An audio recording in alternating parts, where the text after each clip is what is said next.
चाय। क्या बात है, बहुत डिस्टर्ब लग रहे हो, तबीयत नहीं ठीक क्या? मेरी तबीयत को कुछ भी नहीं हुआ है ऐश्वर्या, लेकिन तुम्हारे पापा ने मेरा दिमाग खराब कर दिया। क्या अनचन बोल रहे हो जयदेव, क्या बात है? देखो, बात तुम्हारे पापा के बारे में है, तुम सुन नहीं पाओगी। अब तुमने इतना कुछ बोल दिया, वो मैंने सुन लिया तो आगे भी सुन लूंगी। देखो, वैसे तो मैं उन्हें पहले से जानता था, लेकिन उनका ये रंग मैंने पहले कभी नहीं देखा था। मैं नहीं जानता था वो इतनी छोटी हरकत भी कर सकती। जयदेव साफ साफ कहो, क्या कहना चाहते हो? सहगल साहब ने चौहान साहब के प्रेस में स्ट्राइक करवा दी है, और वो भी उन्होंने चौहान साहब के प्रेस के यूनियन लीडर के साथ मिलकर साजिश की है। लेकिन पापा को क्या जरूरत है ये सब कराने की? वो अपनी अखबार का सर्कुलेशन ऐसी हरकतों से बढ़ाना चाहते हैं। जब मैंने उनसे पूछा कि उन्होंने ऐसा क्यों किया है, तो उन्होंने मुझसे कहा कि मैं अपने काम से काम रखूं, ये बिजनेस है जिसकी जानकारी सिर्फ उन्हें है, मुझे नहीं। ये कैसा बिजनेस है ऐश्वर्या? ऐसे हथकंडों का सहारा लेकर आगे बढ़ना मेरी नजर में जुर्म है, और ऐसा बिजनेस कभी नहीं चल सकता। तुम बिल्कुल सही कह रहे हो जय, लेकिन हो सकता है कि तुम पापा के पॉइंट ऑफ व्यू से नहीं देख रहे हो। कमाल है, इतना समझाने के बाद भी तुम उन्हें जस्टिफाई कर रही हो। मैं कोई जस्टिफिकेशन नहीं दे रही, मैं सिर्फ इतना कह रही हूँ कि तुम पूरी बात को सिर्फ एक ही पहलू से देख रहे हो। सकता है अगर तुम पापा की तरफ से देखो तो जो वो कर रहे हैं उनकी समझ में वो ठीक हो। कोई ठीक वीक नहीं है ऐश्वर्या, गलत बात को जिस तरफ से देखो वो गलत ही दिखाई देती है, फिर चाहे कितनी भी सफाई दो। और फिर ऊपर से वो चाहते हैं कि मैं अपनी आंखें बंद कर लूं और जो होता है उसे होने दूं। देखो जय, तुम अपनी जगह सही हो और शायद वो अपनी जगह। मैं यहाँ किसी की साइड नहीं ले रही हूँ, I am just stating the facts. कभी ये मत समझना कि वो मेरे पापा हैं इसलिए मैं उनकी गलती पर पर्दा डालने की कोशिश करूंगी। तो फिर इतना समझ लो ऐश्वर्या कि वो चाहे मेरे बारे में कोई भी राय कायम कर ले, मैं उनकी इन छोटी हरकतों को अब बढ़ावा नहीं दूंगा।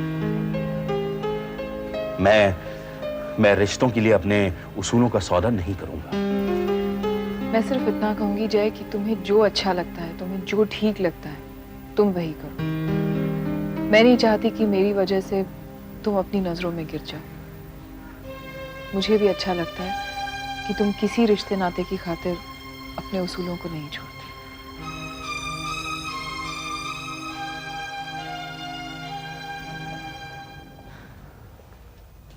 आपने अपनी खुशी की वजह नहीं बताई।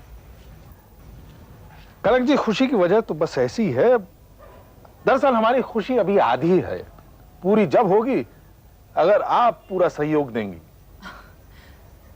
पूरी बात तो बताइए, और जहां तक सहयोग का सवाल है वो तो मैं आपको अश्योर कर ही चुकी हूँ। हाँ, वो तो आप अश्योर कर चुकी हैं।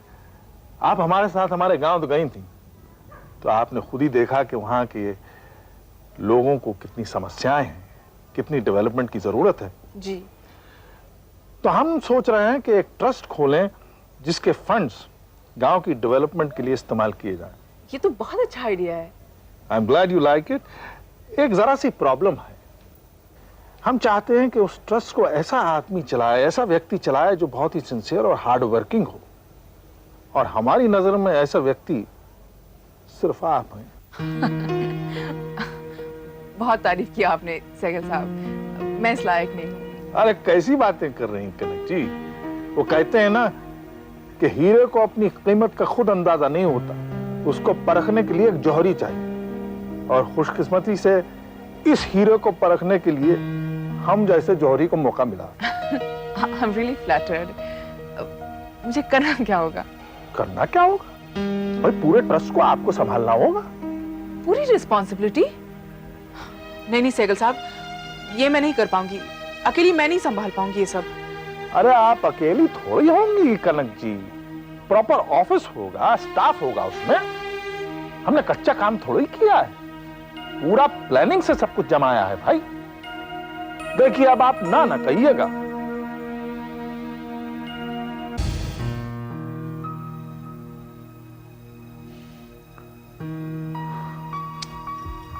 इस तरह परेशान होने से आपकी प्रॉब्लम सॉल्व नहीं होगी। इस तरह के उतार चढ़ाव तो सवाल उतार चढ़ाव का नहीं है सुकन्या, और उस तरह की सिचुएशन से भी मैं डरता नहीं हूं। मेरी परेशानी का सबब वो नहीं है। मैं धोखेबाजी बर्दाश्त नहीं कर सकता हूं। किस पर विश्वास करूं, किस पर ना करूं, कुछ पता नहीं चलता है। जिस पर आप शक भी नहीं कर सकते वही आपको धोखा देके चला जाता है। आप किसकी बात कर रहे हैं? किसने आपके साथ विश्वासघात किया है? वो और कोई नहीं, जयदेव है। जयदेव? लेकिन वो तो बहुत जेन्युइन आदमी है। कम से कम उसके बारे में तो मैंने कभी ऐसी वैसी बात नहीं सुनी। इसी बात का तो रोना है। जो आदमी सूरत शक्ल से एकदम मासूम और भोला लगता है, वही मौका मिलते आपकी पीठ पर छुरा भोंक देता है। जयदेव भी उन्हीं में से एक निकला।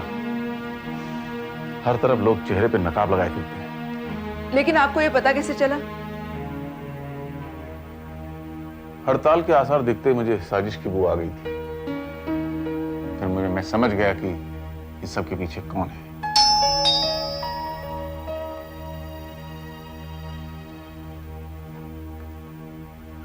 आओ आओ जयदेव, क्यों आए हो यहां? यही देखने आए हो ना कि हड़ताल का हम पर क्या असर हुआ है। मेरी जड़ें इतनी कमजोर नहीं है जयदेव कि इतनी आसानी से हिल जाएं। ऐसी बहुत सी आंधियां मैं पहले ही झेल चुका हूं। देखिए जॉन साहब, मैं आपकी हर बात से वाकिफ हूं।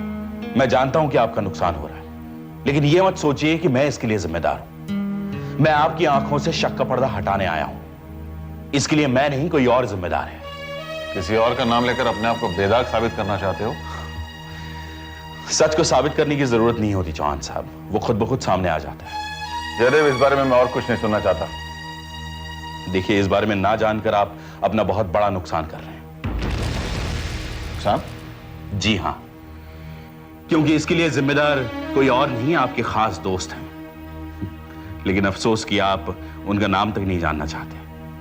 खैर। जयदेव, वो कौन है? मेरा कौन सा दोस्त है वो? आपके अजीज दोस्त और मेरे फादर इन लॉ। सहगल साहब? तुम जानते हो तुम क्या कह रहे हो? यह आपके लिए चौंका देने वाली खबर हो सकती है, लेकिन एक बिजनेसमैन के लिए नहीं। क्यों जॉन साहब? लेकिन सहगल साहब ऐसा क्यों करेंगे? शायद उसी के लिए जिसके लिए आपको डिस्ट्रीब्यूटर्स को भारी रकम खिलानी पड़ी। ये क्या बकवास है? मैं इसी बकवास को तो समझने की कोशिश कर रहा हूं जॉन साहब। वो क्या वजह हो सकती है कि आप जैसे बिजनेसमैन को हमारा अखबार ना बिकने देने के लिए डिस्ट्रीब्यूटर्स को खरीदना पड़ता है, वहीं सहगल साहब को अपना सर्कुलेशन बढ़ाने के लिए आपकी प्रेस में ताला लगवाना पड़ता है। मैंने ऐसा कुछ नहीं किया। मैंने कहा ना जॉन साहब, सच्चाई साबित करने की जरूरत नहीं होती, वो खुद ब खुद सामने आ जाती है। मैं यहां आपसे कुछ जानने नहीं आया था। मैं बस इसी सच्चाई को बयान करने आया था कि कोई भी धंधा दुश्मनी के जज्बे में फल फूल नहीं सकता। तो यही बात जाके समझाओ अपने सहगल साहब को, जिसने ये खेल खेलना शुरू किया है। जयदेव, लेकिन ये सब बातें तुम हमें क्यों बता रहे हो, जबकि सहगल साहब तुम्हारे ससुर है और पार्टनर भी? क्योंकि ये मेरे उसूलों के खिलाफ है, और तब मैं कोई रिश्ता नहीं देखता। जॉन साहब, मैं आपकी इज्जत करता था, मैं आज भी करता हूं, और इसीलिए चाहता हूं कि आप मेरी बात को गंभीरता से लें। नमस्कार।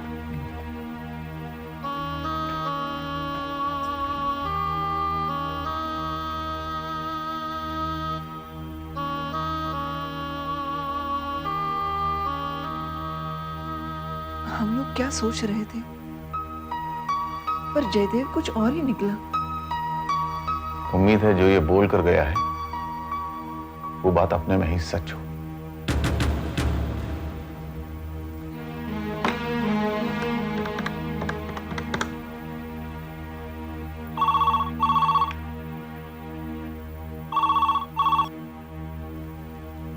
हेलो।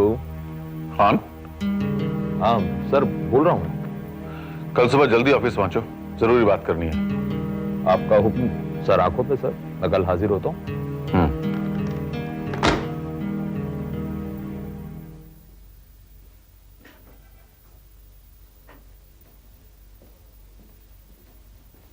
हेलो खान, बैठो बैठो बैठो बैठो बैठो।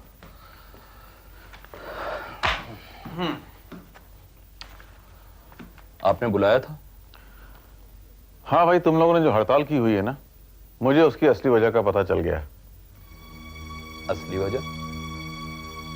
हड़ताल की वजह आप बाखूबी जानते हैं, उसके अलावा क्या वजह हो सकती है? तुम क्या मुझे अनाड़ी बिजनेसमैन समझते हो जो मैं वजह नहीं जान पाता? मैं जान गया हूं कि तुम्हें मेरे खिलाफ किसने भड़काया है। जी जी? पहले मुझे किसी और पर शक था, लेकिन जल्दी ही इस बात का पता चल गया कि इस खेल के असली खिलाड़ी तो सहगल साहब हैं। तुम्हें तो उन्होंने एक मोहरे की तरह इस्तेमाल भर किया है। ठीक कह रहा हूं ना? मुझे इस बात का अफसोस नहीं कि सहगल साहब ने यह हरकत की, क्योंकि जहां तक अखबार का सवाल है, वो एक बाहरी आदमी है। हाँ, मुझे इस बात का बहुत दुख है, क्योंकि तुम तो इस अखबार के हिस्सा हो। तुमने ऐसा कदम उठाने से पहले कुछ नहीं सोचा? अपने बारे में ना सही, अखबार के दूसरे वर्कर्स के बारे में तो सोचा होता।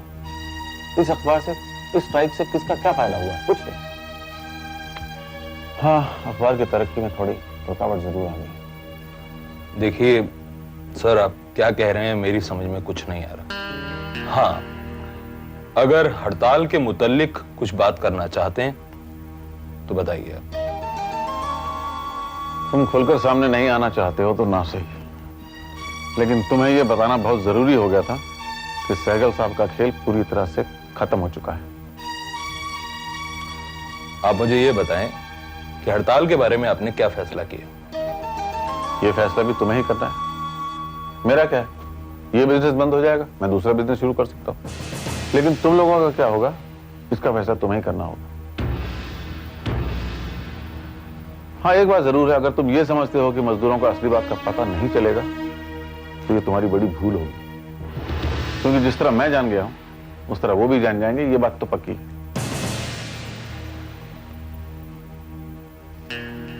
देखो खान, ऐसा कदम उठाओ जिसमें सबका भला हो, सिर्फ अपने बारे में सोचना छोड़ दो। तो मजदूरों की मांग का क्या होगा? मैंने तय किया है कि यूनियन की डिमांड्स को मैं मान लूंगा, लेकिन एक शर्त पर। ये मैंने कुछ कॉन्ट्रैक्ट पेपर्स तैयार करवाए हैं।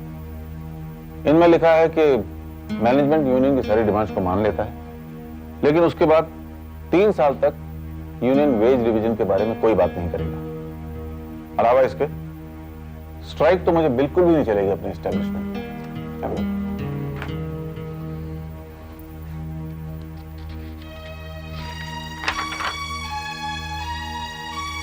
सोच लो खान, बहुत बढ़िया मौका है अपने आप को बेदाग बनाए रखने का।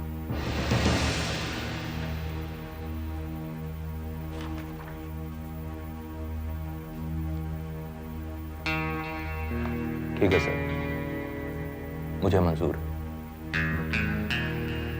चलता हूं सर।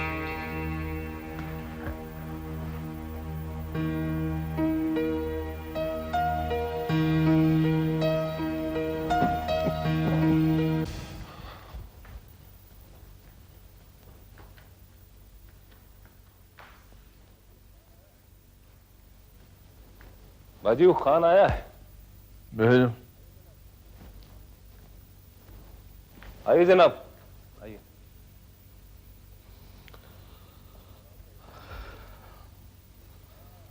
आदाब सहगल साहब। हाँ, कहिए खां साहब, कैसे मिजाज है? अब मैं आपको कैसे बताऊं, आपने तो देखिए मुझे बहुत ऊंचे ऊंचे ख्वाब दिखाए थे, लेकिन सब भरा करता है। मैंने चौहान साहब के सामने मांगे रखी, उन्होंने मान ली। अच्छा, तो फिर आपने क्या किया? मेरे पास कोई चारा ही नहीं रह गया, मुझे स्ट्राइक वापस लेनी पड़ी। बस खां साहब, इतनी जल्दी आप हिम्मत हार गए? हमने तो आपसे क्या क्या उम्मीदें लगा के रखी, सब सत्यानाश कर दिया। साहब, आप समझने की कोशिश कीजिए। अब देखिए, मैंने तो चौहान साहब के सामने अपनी मांगे रखी, उन्होंने मान ली। अब मैं किस बिना पर मजदूरों को कह सकता हूं कि तुम हड़ताल जारी रखो? नहीं कह सकता। नहीं। तो अब आप ये सब बताने हमें यहां आए? नहीं, कुछ जरूरी बात और है। चौहान साहब को हमारे और आपकी मीटिंग के बारे में मालूम पड़ गया। किसने बताया? वो जयदेव आए थे उस दिन हमारे घर पर, हड़ताल को लेकर काफी उल्टा सीधा बोला भी। वही तो यहां तक कहा उन्होंने कि सहगल साहब से तुमने पैसे लेकर हड़ताल की और मुझे धमकी भी दी कि कहा है कि हड़ताल वापस ले लो वरना अच्छा नहीं होगा, वगैरह वगैरह और भी बहुत कुछ कह रहे थे। और आप खामोश खड़े सुनते रहे। अरे नहीं सहगल साहब, ऐसा थोड़ी ना होता है। हम भी बोले, उल्टा ही बोले, घूम कर बोले। हमने कहा कर लो जो तुम्हें करना, हम भी देख लेंगे। लेकिन बात यह है कि मेरा पक्का ख्याल है कि चौहान साहब को जयदेव साहब ने ही बताया। लेकिन खास साहब, इस सब में जितना हमारा नुकसान हुआ है उसका तो आपको अंदाजा ही नहीं है, इल्म ही नहीं है। जब तक आपकी हड़ताल चलती रही, हमने आपके मजदूरों के लिए पानी की तरह पैसा बहाया। वो सब किया धरा तो बेकार गया ना। अब सहगल साहब, मैं तो मजबूर था, मैं तो आपके कहने पर ही चल रहा था। अब देखिए, फायदा तो मेरा ही था, असेंबली तक तो मुझे ही पहुंचना था। हाँ, अब क्या किया जा सकता है? जो आपने करना था वो कर दिया। हमारा पैसा वेस्ट गया, वो अलग बात।